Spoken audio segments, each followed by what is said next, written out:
Hello and welcome to the M is for Mama podcast. I'm your host, Abby Halberstadt, happy wife, mama to 10, Bible-believing Christian. And before we get going on today's podcast, which is our very last episode of 2023, I want to highlight for you one more time in this year, our sponsor, Milk and Honey Jewelry. They make beautiful heirloom, pass it down to your kids, keepsake jewelry out of your breast milk or formula to commemorate that time feeding your little one or little ones, plural. They have quite the collection that you could gather through the years. And if you got some Christmas cash burning a hole in your wallet, I guarantee you this is a wonderful, long-lasting, beautiful way to spend it.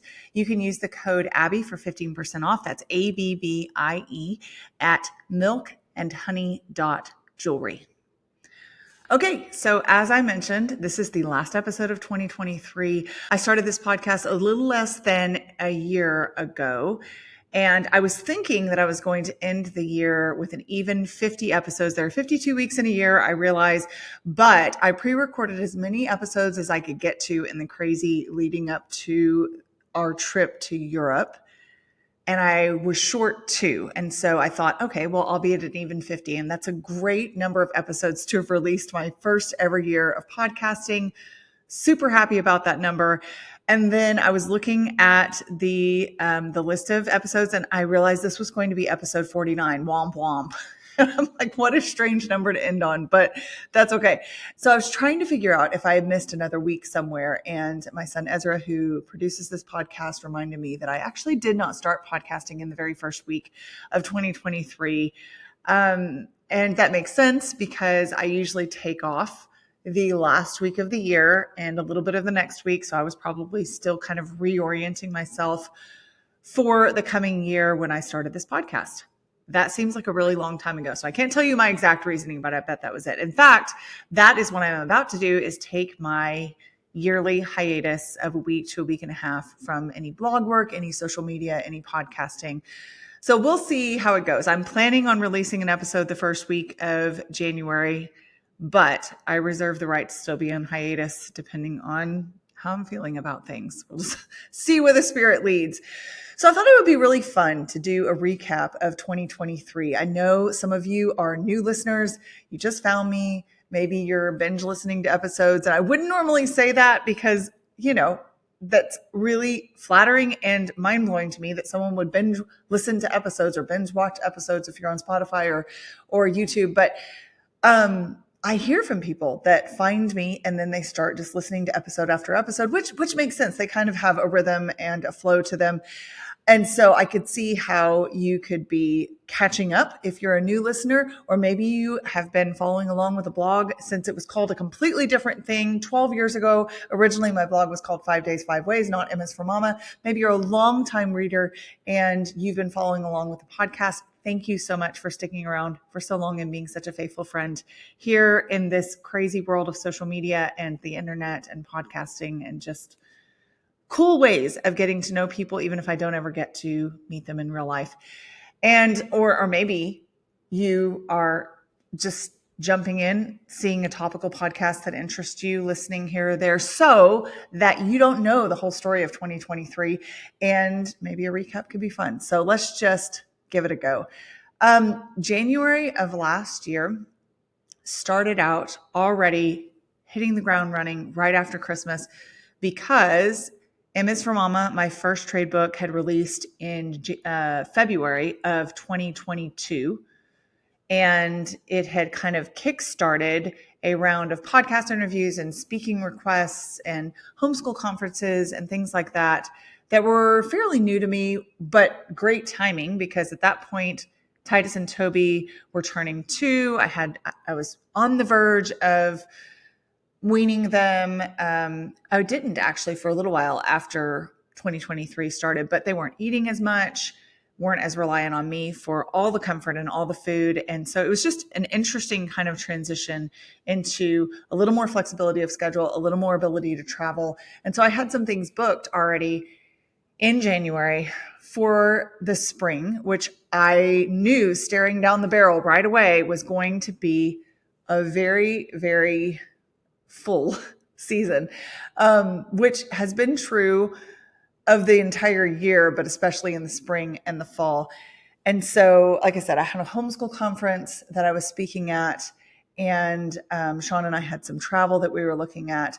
But the very beginning of January, I just knew that this desire that I had to podcast was finally coming to fruition, because I finally had a teenager that was old enough to take on the responsibility of helping me edit. I knew that, I've said this before in other episodes, that I could handle the episode creation, that I felt like I had endless amounts of inspiration for topics, that the What Do You Want to Know Wednesday Q&A that I do on social media was providing me with ample material to talk about and to address and to dig into biblically and to research. But man, did I not want to do the episode editing or the figuring out of how to host it on platforms. And so I had said for a long time, and actually been asked for a long time, almost every single week on that Q&A, would you consider doing a podcast? I really like that format, being able to, put something in my ears and do laundry or do dishes or, whatever other task, drive to and from work, or when I commute with my kids, or whatever, carpool. And so it was something that I felt the Lord tugging my heart to do, but it just hadn't logistically been possible before then. And it's kind of funny that that was when it became clear that I could handle it, because of how full the spring was already looking. But sometimes some things just make sense, even if they don't make sense. If they don't make sense on paper, they just make sense because your brain is ready to handle it. And like I said, I had the staff, the son that was ready to go. So I hired Ezra to do podcast producing. He figured all of that out for me. We worked on it together. And I started the second week in January, which is the same week that we went back to homeschooling. We do a once a week homeschool co-op. And so we were jumping right back into homeschooling for the spring semester. If you don't know, if you're not a longtime listener or reader, we hired my mom to come 2 days a week to help out with whatever. And so we were just going right back into that routine, and we were throwing this podcast into the mix. And understandably, a lot of my topics have come from all of the questions that you guys asked me. And so a lot of the FAQs that I've tackled have been because they've been asked through the years, and so often that I knew that they needed a podcast episode of their own. Hit the ground running with that. And then my first speaking event was in February, I believe, at a homeschool conference. Really fun experience, super sweet ladies, pretty decent sized event. I think there are about 350 people up there. And it's a Midwest parent educators conference, which is in Missouri. It's in Kansas City, which is like right on the line between Kansas and Missouri. And that was just such a pleasant experience, just such a great kind of kickoff to that speaking season that I had. Treated so well, so kindly, so warmly, in such a welcoming fashion. So absolute blast there. At the end of February, my publishing house, Harvest House Publishers, flew us out to their headquarters in Eugene, Oregon. And people, when I was posting about being in Eugene, were like, what in the world? Who comes to Eugene? Like what a kind of random place to be. But it's where my publishing house is. And it is this cute city. And they put us in a cute hotel, and we had some business meetings to plan out some future books and talk about logistics for, at that point, was my upcoming book, Hard Is Not the Same Thing as Bad, which was pre-ordering that spring and then releasing this fall, which it has done.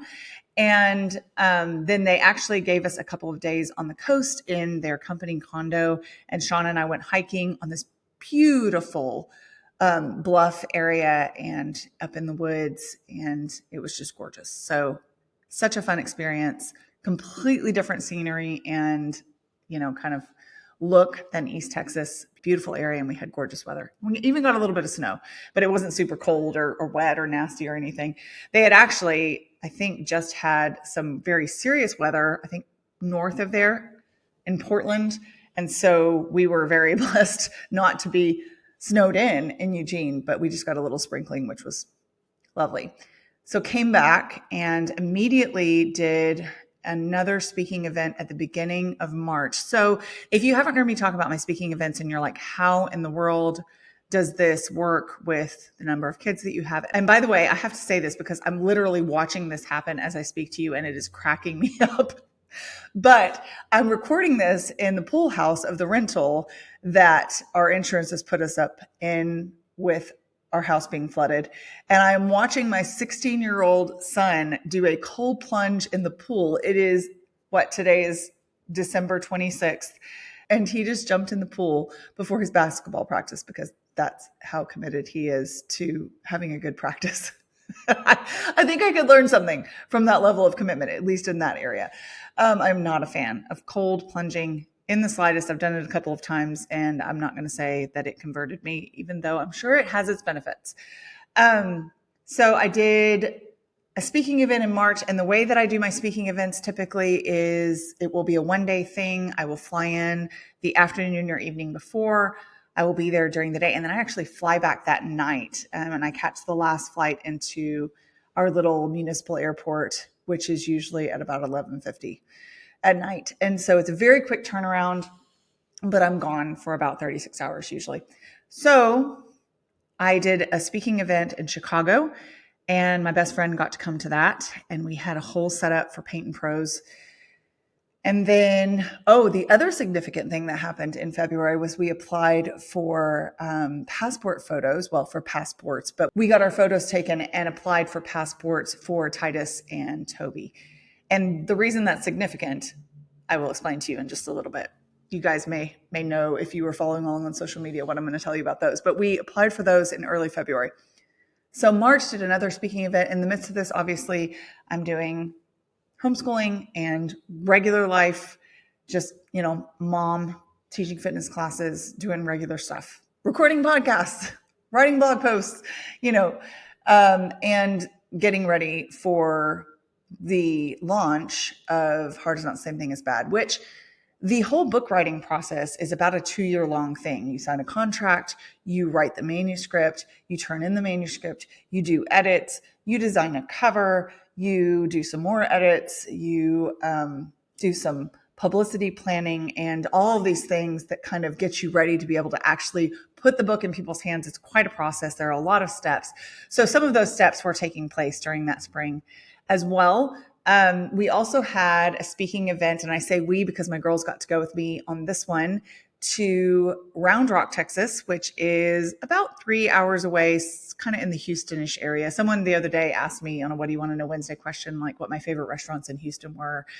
And I couldn't help but think, I don't think you understand how big Texas is and how far away from Houston I am, because I almost never go to that area. I usually go the Dallas direction, which is about 2 hours away from us. So I do not have any Houston restaurant recommendations for you, but we were sort of in that area for the Teach Them Diligently Homeschool Conference. And by the way, if you are a fan of that conference, I will be speaking at both of their conferences. One is in Branson, Missouri, and one is in Pigeon Forge, Tennessee, I believe, in the spring. So look for registration for that. I think it's already open. So did a Teach Them Diligently conference. Again, kind of a really quick turnaround. We drove in on a Thursday evening. We set up our booth for Paint and Pros. If you're not familiar with what Paint and Pros is, it's the apparel and sticker and print shop that I have with my best friend and husband. She's the artist that does the illustrations for both my books.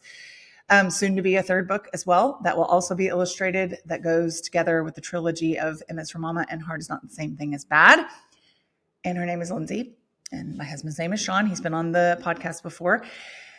And y'all should know who he is by now. But if you don't, fantastic guy. Love doing business with him as well as being married to him. So we have that business together, and we take our merch, which kind of flows over into MS for Mama merch. If you are watching this episode, you know that I have on the Flower Mama sweatshirt, and that's one of our best sellers. And so that's kind of MS for Mama merch as well as Paint and Pros merch. So we set up that booth, and the girls and I, actually it was at a family resort, which had a water park. And so the girls and I set up our booth, worked the booth for several hours, and then ran to the water park and played for like 2 hours. I think I have that backwards, actually. We set up the booth. We still had a couple of hours to go until we had to be at the booth to run it. So we ran to the water park, played for like 2 hours, ran back, threw our clothes on, worked the booth, and then I had 2 or 3 sessions the next day. And in between, we were working the booth together. And just such a fun experience to see them growing up and becoming little women and being so confident and assured and helpful. And they're just really good at it, honestly. They love people, they interact well with people, and they are really in their element when they are helping people get things that they need or want, or find sizes for them, or just chat with them and smile at them. And I love seeing them be a blessing to others. That's our family motto. And when I see my kids living it out, it's such an encouragement that, this is sinking in. This is working. We are seeing fruit. The efforts are not in vain. Those are always such nice moments as moms, right? To know that our efforts are paying off and that we're able to see our kids growing and maturing. So they got to go to that one with me. And this whole time in spring, we are marching toward this giant trip that I mentioned. And if you want to know more detail about that, I did an entire European trip recap, a couple of episodes on that, which give you all the details and break down where we went and what we did while we were there, what we ate, that kind of thing. So if you're interested in more detail about that, be sure to check out those podcasts if you haven't heard them yet. But we were working our way toward that goal. So buying clothes, buying backpacks, making sure we had all of our travel gear and info in order.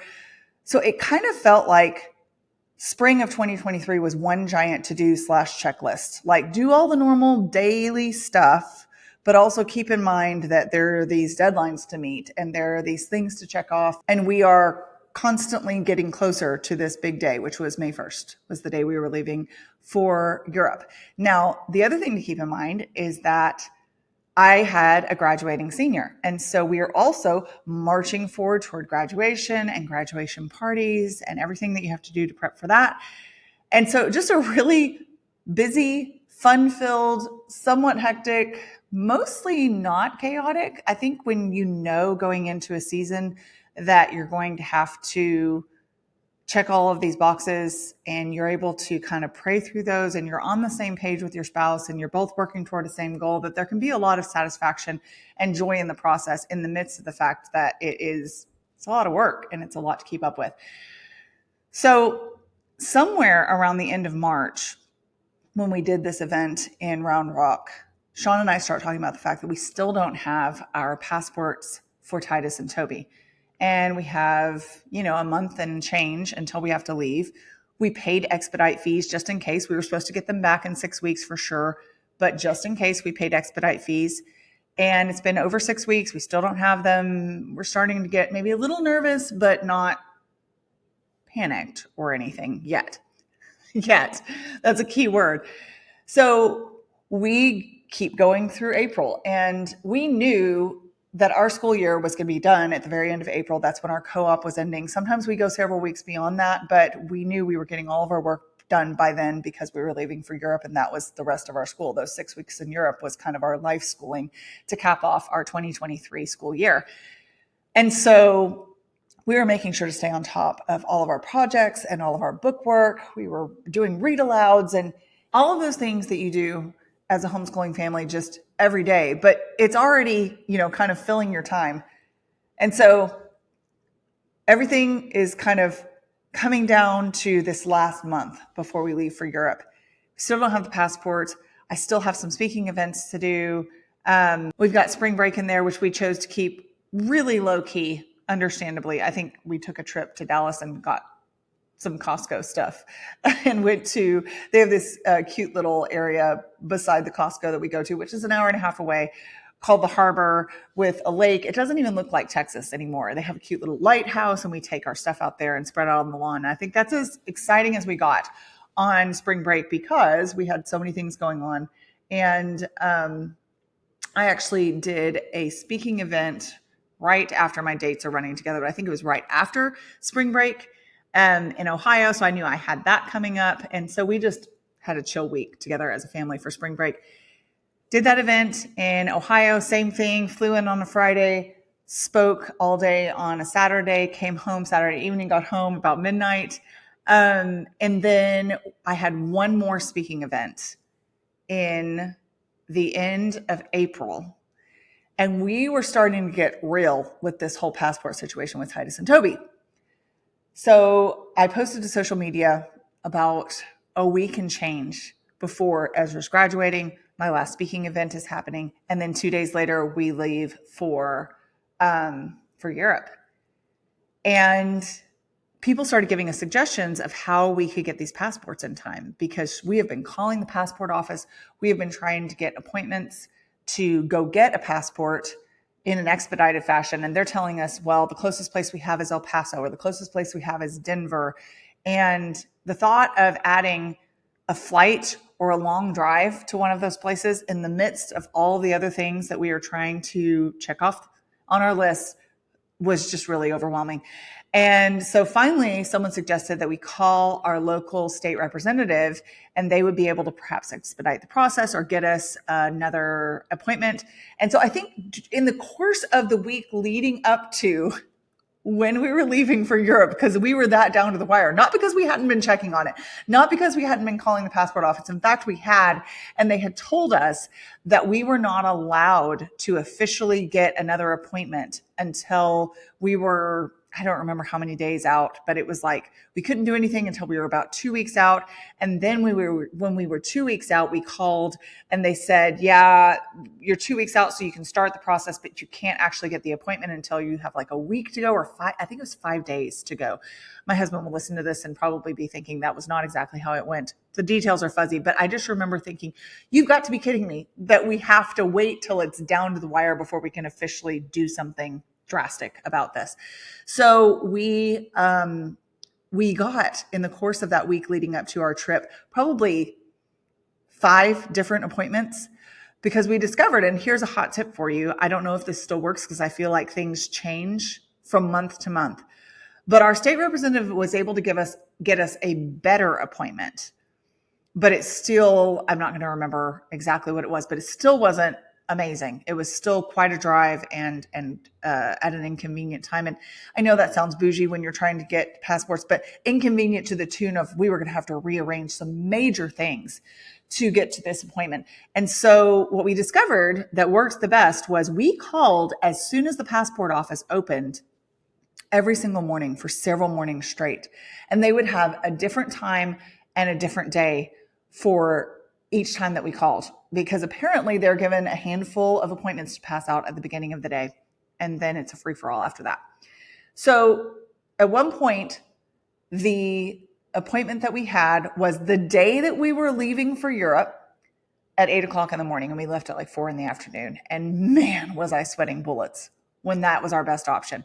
Well, hilariously, in the midst of this, the girl that we took with us to help out with the little kids, or to be at a rental with them if we needed to take the big kids somewhere, and the little kids weren't going to do particularly well in an outing, which ended up being a fantastic idea. We had such a good experience taking Rachel, who is also one of my virtual assistants that I hired in the spring of 2023 with us.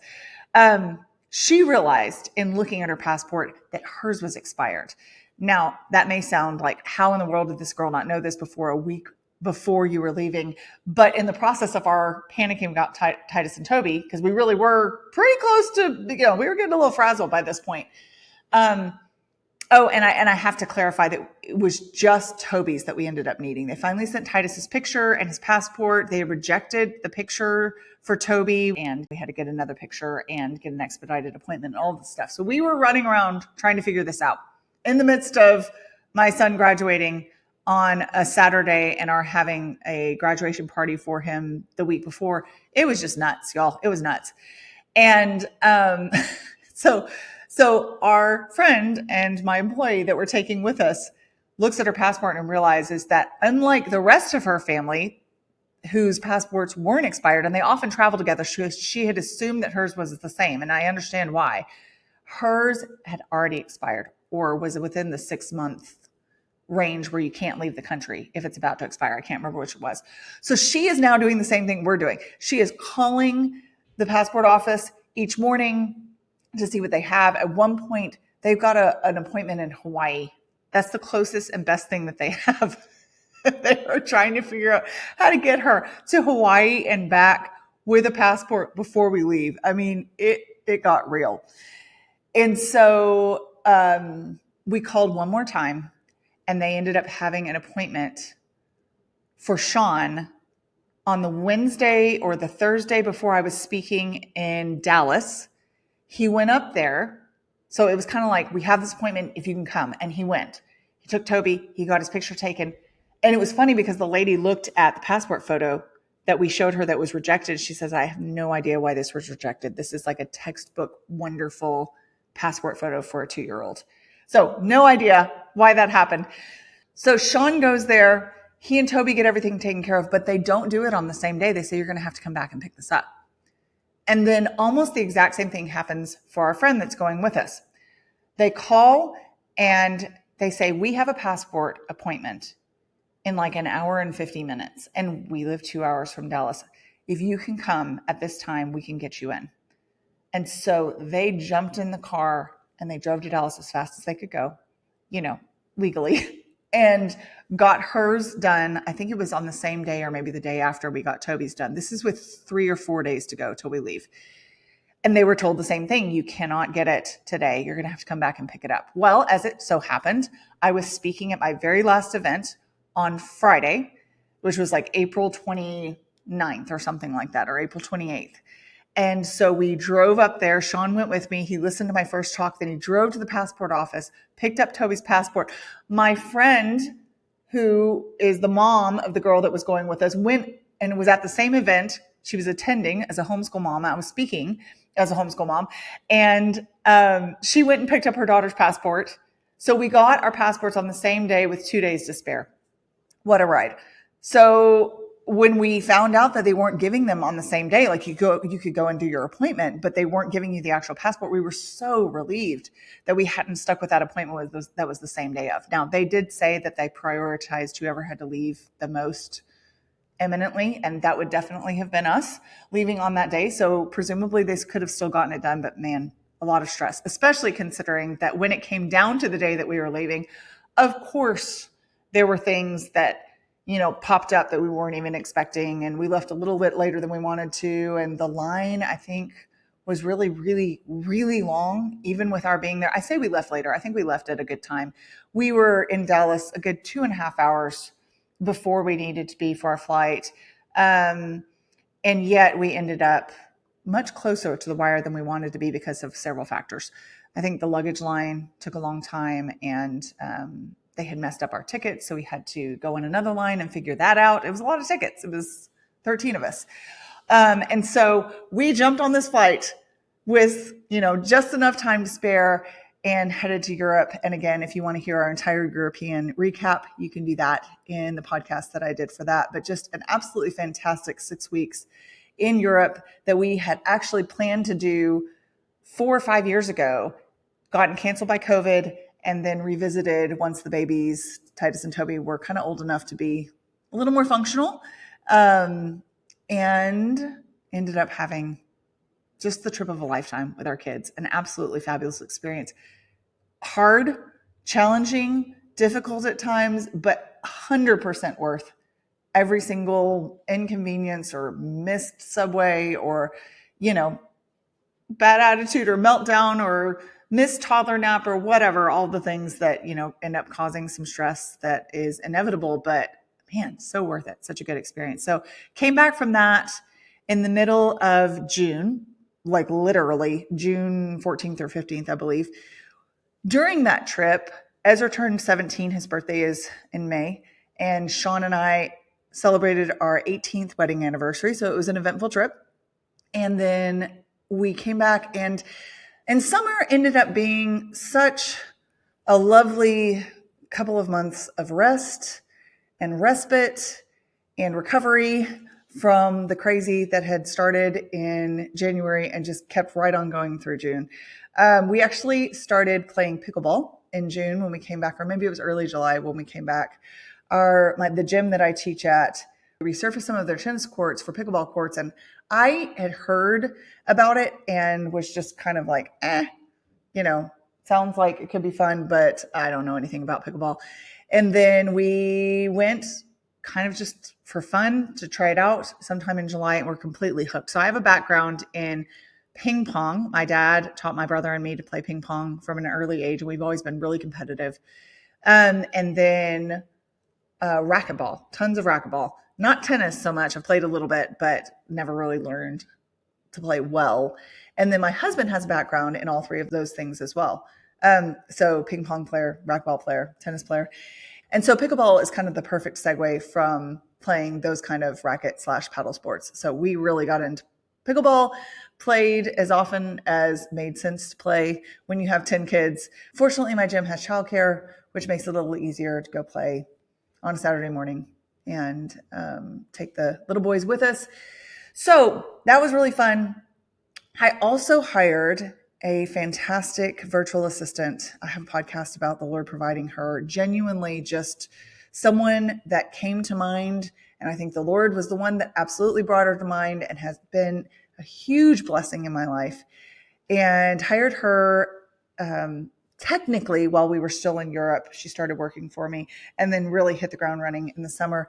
And I'm just, those moments when you look back and you're like, wow, Lord, you really were so kind to provide what you did when you did, because those more restful, calmer months, not knowing what was coming at the very end of the summer, were so great. We did so much planning for my book launch party, which happened at the end of September. Hard is Not the Same Thing as Bad was released at the beginning of September. And there were just a lot of logistics to work through. Vendors to line up, things to buy, things to schedule, podcasts to schedule, just lots and lots. And I was able to do that during a much calmer season. We weren't doing homeschooling. We take off for the summer. And so it just felt like a good balance of work and play summer of 2023. And I will forever be grateful for that kind of deep breath that were the months of July and early August. Now, the deep breath got fully blown out in a gut punch of, oof, Lord, I didn't see that coming at the end of August. I think it was August 24th, when I walked downstairs into a shallow lake of water in our entire downstairs, which had flooded because the sprayer hose of the sprayer on the side of our sink had burst in the night. We went to bed at midnight, woke up at 6:30, and in the 6.5 hours that we were asleep, man, that thing must have just gone as soon as I went to bed and was still going when I came downstairs, and because there was water everywhere.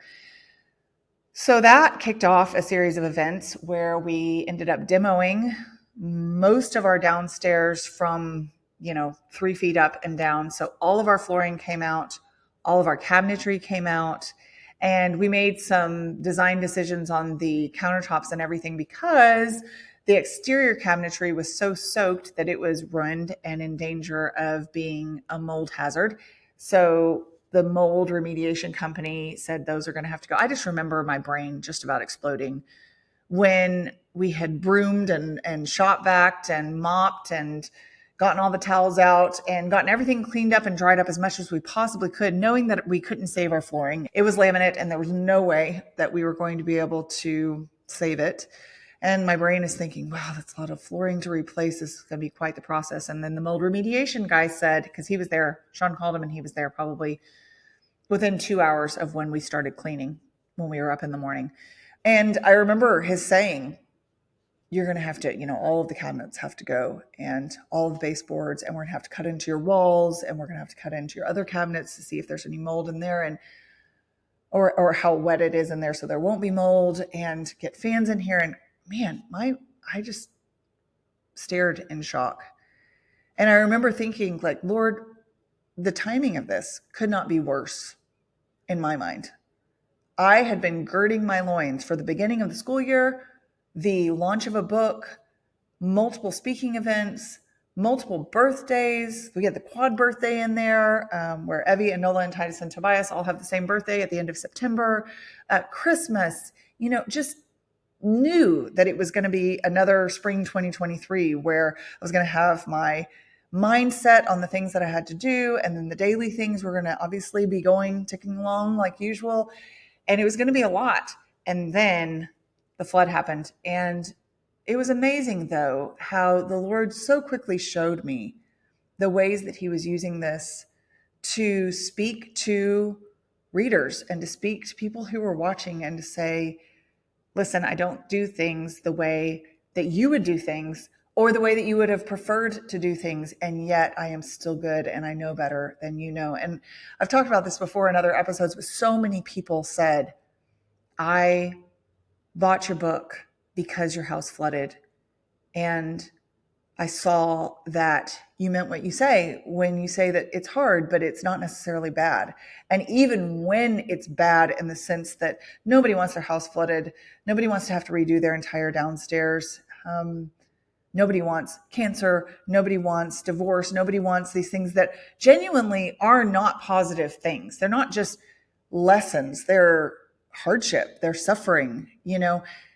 Even though that's the case, the Lord can still use those things to ask us, do you trust me? Do you think I am able to use even this for good? And no, I'm not equating a house flood with divorce and cancer. I think that there are definitely scales of suffering, and your house flooding. I mean, I told the story when I talked about the house flood about how Sean heard me yelling his name, and it was reverberating through our upstairs, and he thought it was coming from the nursery, and our little boy had had an allergic reaction to a sting, and he thought for sure that something horrible had happened to him. And when he realized that it was, quote, just the house flooding, the relief that he felt through his whole body was just so profound. And he found himself thanking the Lord that it was a house flood, not a child who had succumbed to an allergic reaction. Just there are so many things that the Lord gives us if we have eyes to see and if we're willing to let him work in our hearts to give us perspective. And so it wasn't what I would have chosen. And yet the Lord was already using it for good, even just the day it happened. And I've heard so many stories from readers who have said, you won't believe this, but my house flooded a week after that. My house flooded a month later. My house flooded the same day. And the perspective of hard is not the same thing as bad. The perspective of knowing I was not alone. The perspective of knowing people do walk through this and there can still be good in it has really helped me so much. I'm so grateful that the Lord used it in that way. And I wouldn't have foreseen that. And yet at the same time, that is how he is. That's what he does. He uses the hard for good.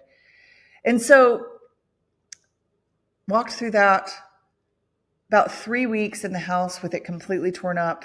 And the downstairs is where we do life. The downstairs is where we cook and do school and play in the living room. And it's just where we spend 90% of our time. We sleep upstairs and we spend time upstairs, but that's kind of where the hub of all of our family activities is. And so I was really girding my loins for a couple of months. That's kind of what I thought it would be.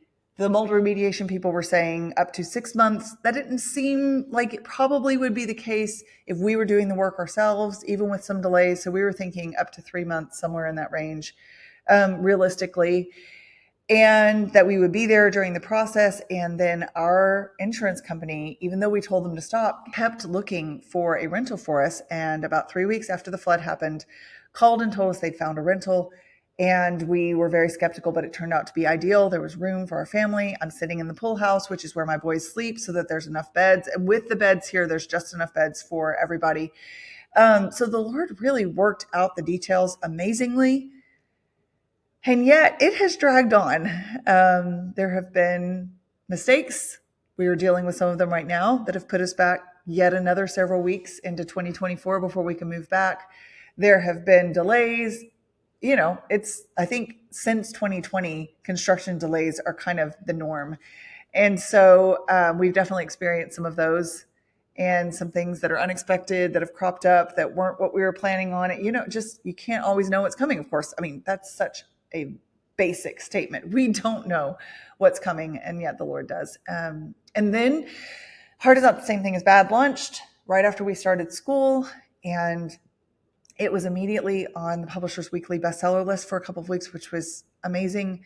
That is the bestseller list for all hardback books, not just faith-based hardback books or motherhood hardback books. So to make that top 25 a couple of weeks in a row as a motherhood book from a Christian author blows my mind.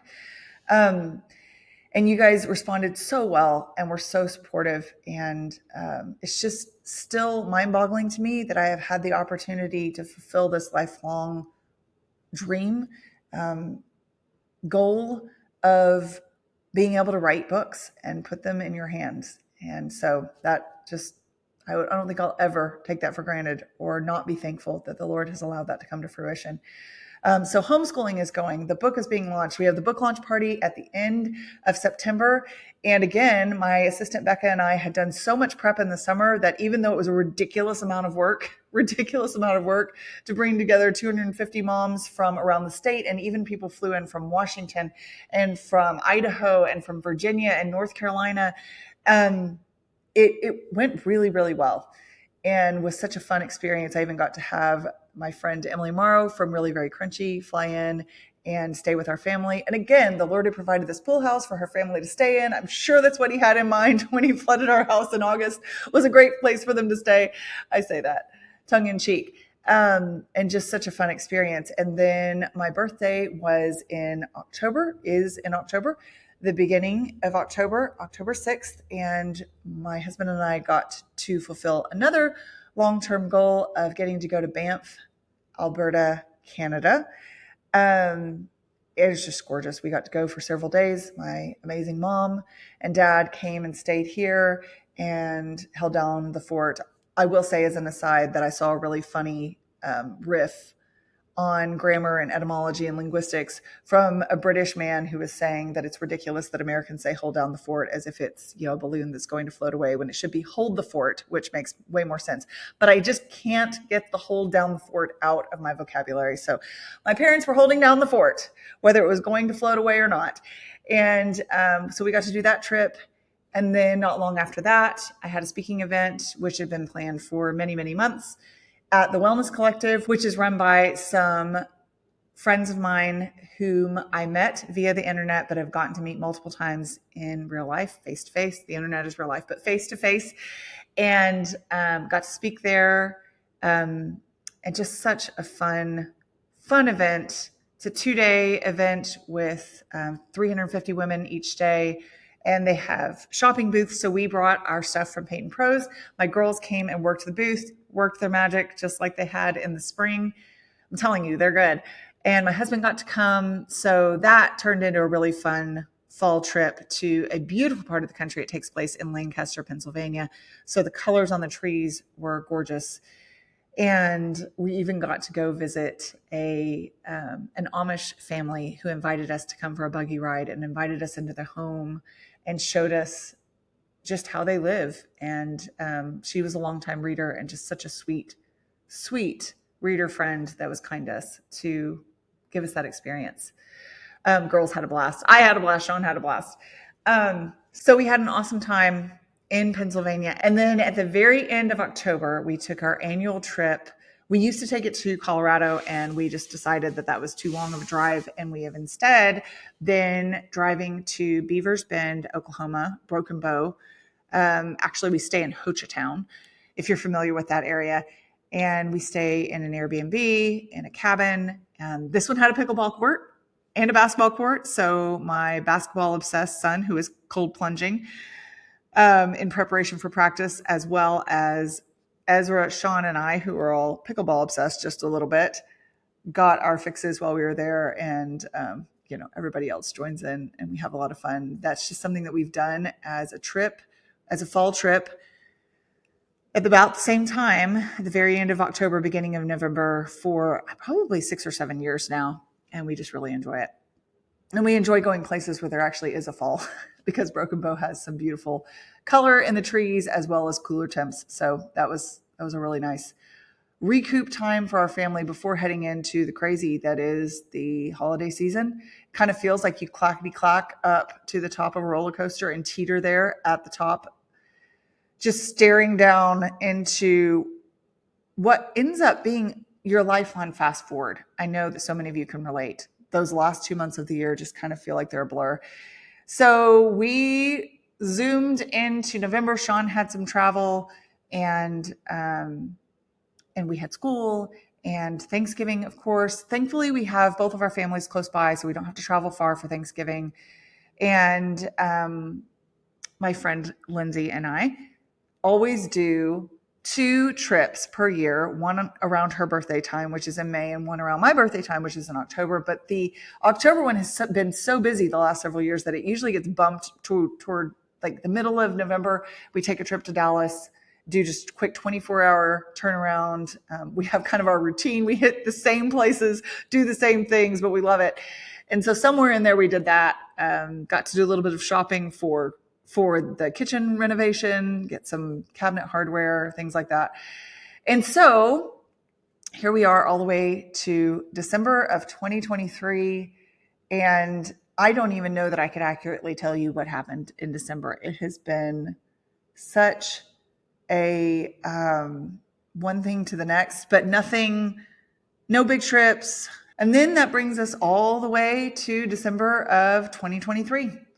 And I won't even bore you with all of the details, but there were, parties and holiday prep and gift buying and, fun outings as a family to go see a movie and time with friends and making of treats. And I talked about this last week or maybe a couple of weeks ago when I was talking about the concept that I really hadn't felt terribly merry, hadn't felt the Christmas cheer, Christmas magic, whatever you want to call it this year. I think that's after recapping that year, that's not so surprising. I tend to downplay busyness, requirements on my time and energy. I tend to say, yes, but I feel fine, or it could be worse, or a lot of people have it way more hectic and way busier and way more stressful. And, some people are working 3 jobs. And I think that all of those are true. And it is really important to keep perspective on the challenges that we have. But several people have said this phrase to me, and maybe I've even mentioned it on the podcast before, but good stress is still stress. So there have been some stresses that are not super positive this year. And yet there have been a lot of stresses that are good things. Getting to release a book, getting to go out of the country with my family. Even a kitchen renovation, however unexpected and undesired, getting to make those decisions to move forward in that can be a form of good stress, but it's still taking up space in your brain. And so I will say that one thing that the Lord was really kind to do, and it's kind of an unexpected thing. We typically have not been sick. This year, we have been very healthy, and praise God for that. There have definitely been little episodes. We had a whole month of impetigo that ran through multiple people. I even got it on my finger and looked like my finger was falling off. Had never dealt with that before. Highly, highly recommend against getting it if you have any control over that. And so it's not always, buttercups and sunshine in the health department, but in general, we have been quite well. And then we had one child that got sick a couple of weeks ago and ended up with strep. And so I've been nursing him, and he's been improving and doing fine and steadily coming back to himself. Strep is just kind of a nasty animal. And we went to a nurse practitioner at one point, and she said that this particular strain of strep is just kind of mean, and you really feel bad while you have it. And so nursing him back, and he was doing so much better. And then right before Christmas, he said that he was tired and his throat was hurting. And so I ended up not being able to go to Christmas Eve festivities at my husband's family's house. And while I don't like missing out on things that my family gets to go to, I felt like that was such a kindness from the Lord in some ways, because my child, who wasn't feeling particularly well, needed sleep. He ended up sleeping that whole afternoon while we were home on Christmas Eve. And I had the little boys, Titus and Toby, with me too. They weren't sick, but it was good for them to be able to take naps and have kind of a slower day. And I ended up being able to clean out my refrigerator, prep all my food for Christmas Day, because we do specific things on Christmas Day that we like to eat as traditions, take a nap while my little boys were down for naps. Sometimes the most unexpected things are the things that are the biggest blessings. So while I'm recapping an entire year, and it seems like a silly thing to say that, and then on Christmas Eve, I stayed home with 3 little boys, and that was a blessing from the Lord. I just wanted to acknowledge that sometimes those moments of rest are really the ones that our souls are craving. and they may not come in the ways that we would have chosen to have them. I don't want my children to be sick, and I don't want to miss out on things. The Lord is still gracious to give them to us. So I actually ended up, here's the update on where my Christmas spiritometer ended up being, my Christmas cheerometer ended up being. I ended up in a much better headspace on Christmas Day as a result of having Christmas Eve quiet at home with 3 little boys, which I know that's funny to say because it was a 6-year-old and 2 3-year-olds, and that doesn't sound like a restful age. But when you have 10 kids, being home with 3 kids, even the younger kids, just feels different. It just hits different, and it doesn't feel as hectic, and there aren't as many people asking you things, and there aren't as many voices in the house and people bouncing basketballs and all the things. So it was just an unexpected but very welcome respite.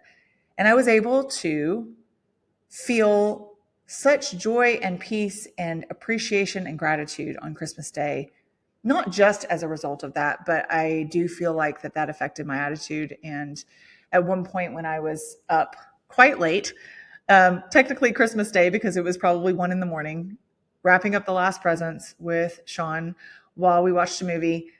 And I said, I'm just so grateful that version of me that was kind of maxed out and it hit my limit and didn't feel the cheer is not the one that's entering Christmas. And he said something like, yeah, I'm glad for that too. And I kind of looked at him like, oh, you're glad, that version of me, that version of me, so scary. I was just making a joke of it. And he said, you were stressed. Like, you genuinely, that was stressful for you. And you had a lot, you had a lot on your plate. And I appreciated that acknowledgement. I think that we all sometimes need to hear that legitimately what was going on was stressful. You were stressed. It was something that genuinely needed addressing. So kind of an interesting ending to a year-long recap. But if you find yourself at the end of the year, as so many of us do, kind of contemplating what just happened in the past year, looking forward to what's ahead, trying to recalibrate, I want to acknowledge to you that hard things are genuinely hard. They are not just made up in our heads. They can take on many forms. And there is definitely a sliding scale because there are people that have it, quote, so much worse than I do. And I, quote, have it so much worse than someone else does, depending on how you look at it. There's always something that we could let drag us down. And there are certain times when it kind of feels like we don't have complete control over that our emotions are on some wild ride and they're just dragging us with them. But I want to encourage you, as I always do, that while we acknowledge those things and while we say it's good that we're not alone and we call a spade and we call a hard thing, that we turn our eyes upon Jesus. So in this last week of the year, as if you're like me, you get really introspective and really contemplative about what worked, what didn't work, what you'd like to change, what you're grateful for, what you're happy with, what you wish you would have done better. Turn your eyes upon Jesus. Look full in his glorious face. I wrote this the other day and I just felt like it was words that the Lord gave me. He walks beside us in our sorrows and our joys. He is right beside us, not always sparing us from the hard stuff, but never forsaking us.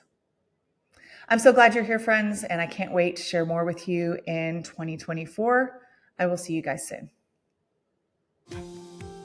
If you enjoy the MS for Mama podcast, I would be so honored if you would subscribe and follow along, maybe share with friends or even leave a review.